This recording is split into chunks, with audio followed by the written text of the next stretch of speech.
Hi, Chris here with an awesome looking e-bike. This is the Urtopia. Now it is a carbon fiber e-bike, road city bike that only weighs 13 kilos. That's including its battery, which is 10 amp hours, and the motor, which is 250 watts. Now it has a torque sensor. That means the power delivery is very smooth. It's not that simple on and off that you have with speed sensor setups. This is superior. Now it has a Gates carbon drive. That means no chain, but also no gears with this. And it's rated for up to 30,000 kilometers, that belt that it uses instead of a chain. So hydraulic disc brakes, both front and back. It has a big screen on here, GPS, fingerprint reader, and even voice commands with this. And then 4 pedal assist modes, ranging from no pedal assist, comfort, sport, eco, and even a turbo mode. So in this in-depth review, I'll be going through it in detail, and I'll let you know all the good things, but also all the bad things I encounter in my week of riding this bike.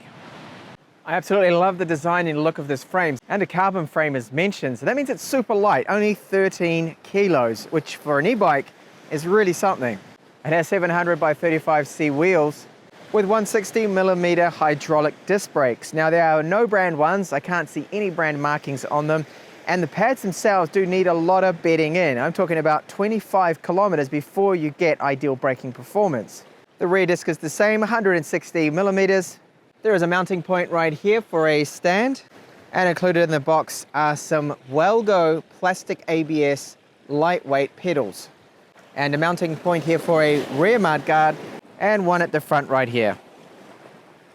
Battery has a charging port on the side with a dust cap, weatherproof cap over the top of it. Now charge time is about 2.5 hours, which is quite quick for a 10 amp hour or 365 watt hour battery. Now it is removable, something that the 10ways C600 didn't have, and there's a key on the side here, so turning that, it pops the battery out, and then you can simply just pull it right out. The charge port's still in that same location, so you can charge it out of the bike. Now the battery locks into place quite nicely. You can see the contacts right there. So you simply just place the lower end in first, and then it slots in and clips into place.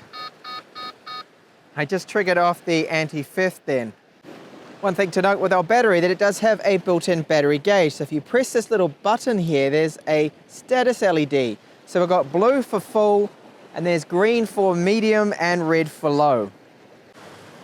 So the review unit that I've got here does not have the turn signals or the rear tail light, which would be located in this gap here. Unfortunately, it's not a completely finished product that I'm reviewing here today. So we have a Velo seat here. I do find quite comfortable, no problems with that. Now the seat, it is screwed into place and locked there. You can adjust it up and down, but you need an Allen key in order to do so. So if you're going to have two different riders of two different heights riding this particular bike, you're going to run into a few problems with that seat, as you can't just quickly adjust it up or down. So along the front here we do have a headlight, and I've noticed that with the front fork there's a little bit of play, that when I apply the brakes here and just give it a bit of a move, this moves a tiny little bit, which I'm not too happy about. There's another couple of Allen keys in here, another couple of bolts that hold this top into place. The thing is that I tried to remove them, I cannot simply just pop this off, so I don't know how I can tighten up that fork. I hope the final retail models don't suffer from this issue. For the drivetrain, we have that Gates drive, which is a carbon belt, which means this belt here requires no lubrication, no maintenance, and it's good for 30,000 kilometers, they claim, Gates. So our motor's right here, and you'll notice that there is no gears at all. The motor's quite small too, so it doesn't even almost look like it's an e-bike. We've got 22 teeth right here, and our 250 watt motor. So this can power us up to 25 kilometers per hour, and then it cuts out and doesn't give you any assistance. It's got a clutch built into it, so that means there's no drag or resistance once it's not in use, and it does use a torque sensor, so the power delivery is super smooth. The front hub does support quick release, which is great for easy repairs of that front tire if you get a puncture. However, on the rear, we don't have this option. And our tires the Urtopia is using are Kinder brand, and they are their K-West road tires. So it does have anti-theft mode that's built into it that is currently on. So if I start to move this bike like I'm going to use it, it'll start beeping at me. That's just right now because the fingerprint scanner didn't detect. I haven't set that up because the application's not working for me. So if I start to move the bike now or go to pedal, it will start to beep at me. There we go. That's the anti-theft thing, which really that I don't think is going to stop anyone from stealing this bike. So the display here should look a lot brighter than what I'm showing you currently. As mentioned before, this is not the final version of the screen that goes over where all these little LEDs are. So pedal assist level 1 at the moment. This is the remaining battery life. Now I have noticed that this gauge on my current firmware, the current software this is running, which is basically a beta, it doesn't ever show fully charged for some reason. That's our speed there at the top. Now over here on the left here, if I press up, that's comfort mode.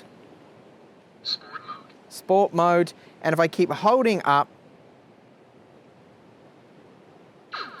it then goes into the maximum pedal assist mode. So there's actually 4 levels it has here. Now tapping on this control to the right, it turns on the right signal. But of course I don't have that hardware in the seat post. Tapping on the left there, that's the left signal. Now there's built-in GPS, and it will be in the final version be able to even give you GPS signals, navigation signals on the screen right here. Now if I do get out of this and just hold here, I can issue voice commands because there's microphones built into this. Light on. Light on. Light on. Okay, so that's turned the front light on for me. Light off. Light off. Light off. All right, you need to wait a second for it to start showing that funny little man there listening to you, and then it works. I'll try that again. Light on. Light on. And in the final version, there'll be various different voice commands that we can issue. So now for the fun stuff. To let you know exactly what it's like riding the Urtopia here, I've got it in the pedal assist mode 1 here, and I'm just going to do some climbs. So I'll stick to the road. This is strictly road and city bike, and you're not going to go off-roading with a carbon fiber bike with 700C wheels. So right now pedaling, the more I give it, the more it's giving me with that torque sensor, and the power delivery is really smooth. I mean, it's super smooth, and I can barely hear that motor. So if I push harder a little bit now, I'm going faster, and it's giving me more assistance there. Now that's only on level 1. Level 2 here, comfort mode, even easier. And I'm just going up this, well, relatively, it's not a steep climb here, this one, easy climb. And on sport mode number 3, even easier. I'm doing about 25 kilometers per hour now, just going up this with absolute ease. So plenty of room here, handlebars, and my knees are nowhere near that. So it's comfortable. I feel that I'm in a bit of an upright position. Now the seat post has dropped down on me. I need to tighten it up again. This is the second time it's done it. So even though I tightened it up really good, it's somehow loosened off and dropped down again, which is a slight annoyance. What about top speed? So it's 25 kilometers per hour, and then the motor doesn't seem to do anything at all, and it's all your own power then. So if I press really hard, push really hard, ride my guts out, I can get up to about 40 kilometers per hour, and you're not using any battery. So no battery is used once you go over 25 kilometers per hour. The clutch, very good in this. I feel no resistance from the motor at all. It's like riding a normal bike when you're rolling like this. I've reached the area now where I do my steep climb tests on all of these e-bikes. So this is a 25-30 degree climb, and most of them do struggle with this. Remember, we've got no gears at all with this Urtopia bike. None. It's just that single Gates drive that it's got. The belt, no chain. Okay, here we go. I can hear the motor and feel it already. So pushing, the more I push, the more it's giving me. 250 watt motor. Oh, this is on level 3. I'm starting to struggle a little bit with this. A steep climb like this is looking like it's just a little bit too much for this motor. Now I'll put it into the turbo mode. That's holding down the top button. Okay, turbo mode on. Oh, And this is hard going. I'm gonna have to stand up and power through this. Now we're getting somewhere, but it is hard work with steep climbs, this bike. Just doesn't have enough power. Braking test. So, I get up to about 30 and then full on the brakes. Now I haven't been that happy with these brakes to start with. They need a lot of bedding in. So I'm about 30. As soon as I hit the post right here, brake. Oh. All right, I tell you what, that's a lot better than what it used to be. These brakes do need, the brake pads, a lot of bedding in. At least 20 kilometers before you get that braking performance. So quite scary at the beginning.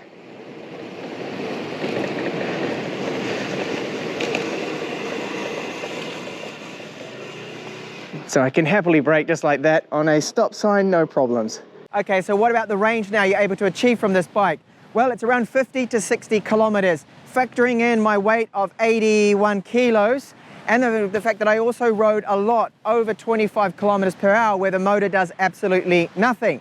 So the things I really like about this bike, the torque sensor, the power delivery is very smooth, it's great. However, on very, very steep climbs, as I showed you, because we've got no gears, just a simple single gear, the belt there, it is a bit of a struggle to get up a very steep climb. You're going to have to put a lot of effort into it. So if you ride around areas with a lot of steep climbs and hills, you're certainly going to get a good workout with a bike like this. Now I hope that firmware updates will be able to give us a little bit more power in the turbo mode or in level 3 mode pedal assist, so we can power up those hills just a little bit easier. Now I absolutely love the design of this frame. It's super modern looking. It does look the part. Carbon fiber, the way that they have routed the cables through the handlebars here, so we've got no ugly cables on the outside of it to go down to the brakes and everything else, looks really good. Now some things aren't final, so I can't give you my final opinion on what was going on here with the computer. So the GPS tracking, the application, that's not yet ready at the time of this video, but I could test out a few things with it. The voice command seems to work. We can see the display clearly, but it will be clearer in the final version as they claim there. You've got your turn signals, but unfortunately I don't have the actual lights for the turn signals or the rear tail light, which is a bit unfortunate. So really, a comfortable bike, great for city, great for flat areas, but what about the things that I don't like about it? Well, I do have this bit of play in the front fork here that I'm not too fond of. The seat post, have they compromised on just having a great looking design, but compromised a little bit on the practicality of this bike here? You can adjust it up and down, there are 2 frame sizes, but I don't like the fact that now twice the seat has dropped on me, loosened off, even though I really did torque up that screw in there, the bolt that holds the seat in place, it ended up dropping on me. So those are 2 areas they definitely need to fix before the final retail version is released. The brakes in the beginning are a little bit scary. The brake pads seem to have paint over the top of them or oily residue, so they weren't really working that well at all for me until I'd done about 20 kilometers. So you really need to bed them in first before you get that braking performance, which I'm now happy with. So it is a good bike, but think long and hard. It's $2,000, carbon fiber. If you want an alternative, take a look at the 10-way C600, which has got the same drivetrain, but an alloy frame, not carbon fiber. It's also cheaper, and I did find it actually handled the climbs a little bit better than this bike here. So that's my full story here on the Urtopia e-bike. Thank you so much for watching. If you did like this review, please give a thumbs up. Think about subscribing for more up and coming e-bike reviews from me. Bye for now.